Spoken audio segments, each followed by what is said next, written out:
अरे दिलीप, काय झालं? तू तणावाखाली दिसतोयस. अरे तुला आठवतंय, आपण 70 लाख रुपयांच्या नफ्याची वाटणी केली होती आणि आपापल्या पद्धतीने गुंतवणूक करायचं ठरवलं होतं. होय, मग त्याविषयी काय?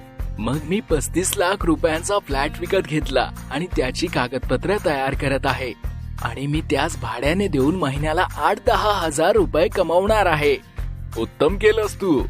असो, तू देखील आनंदी दिसतोय. काय प्रकरण आहे?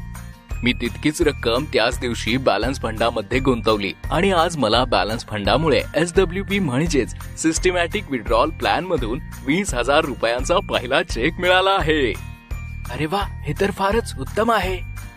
होय, मला बॅलन्स फंडामुळे इक्विटी वाढीचा आणि कर्जाच्या सुरक्षेचा फायदा मिळाला. बॅलन्स फंडामधील भांडवलाच्या मूल्यवृद्धीमुळे मला खात्री आहे की काळानुसार माझ्या गुंतवणुकीमध्ये वाढ होईल.